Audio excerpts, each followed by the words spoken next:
Hey everybody, Manga Girl01 here, and this video is going to be about anime and manga that makes you cry, because I have read a couple of things that have made me kind of choked up or teary-eyed. Only one manga has made me cry, though. The only manga that's made me cry was by Ayakano, who has done Otome and Blank Slate, which I have. And it's called Forever Honey.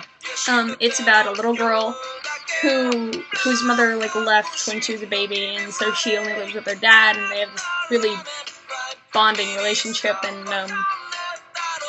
well, you know, it's a tragedy, so of course death is involved.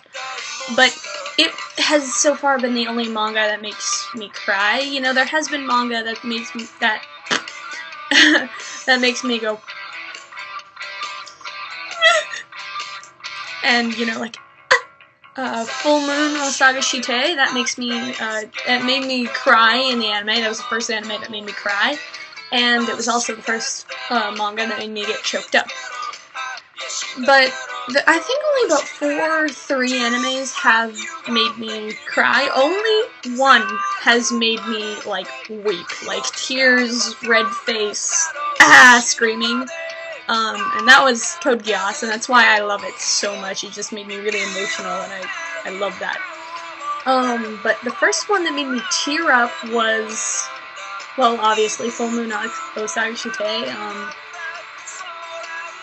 We still don't know the name of the flower that we saw that day. Aonohana.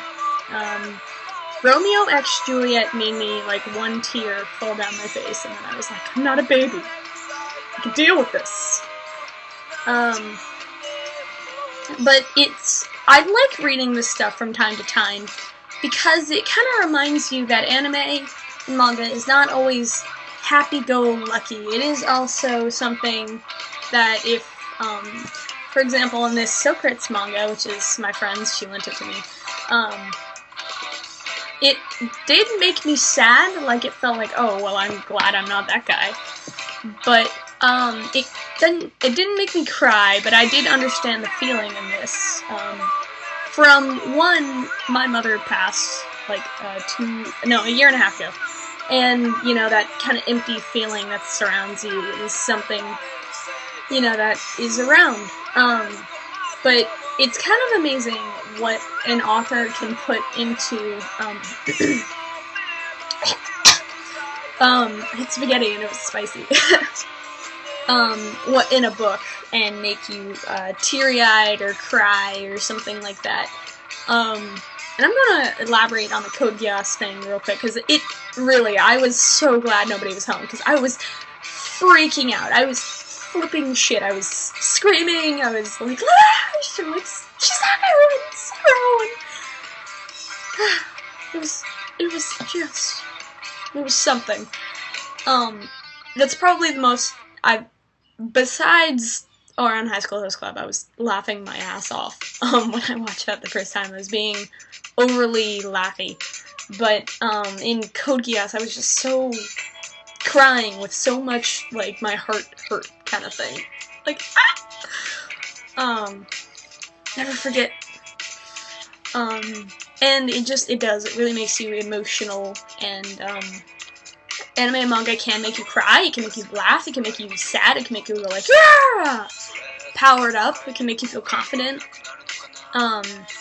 It just, manga feels, anime feels. I think the best feeling when you're reading a manga is when something's very cute. Like, you just see it and you're like, and you just, like, kind of squeal a little bit, and you, like, freak out, and then you're like, oh my god, this is so cute, this is so cute, this is so cute.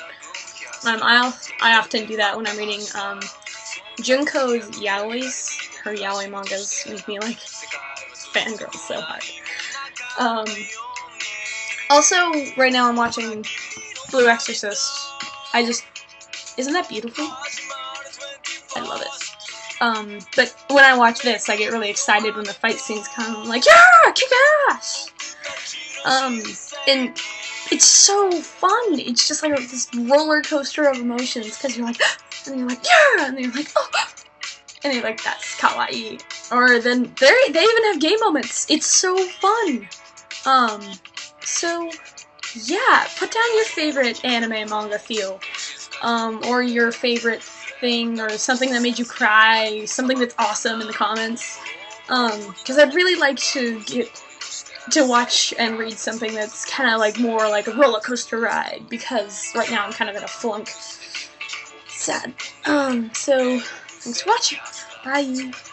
Yee, stopping.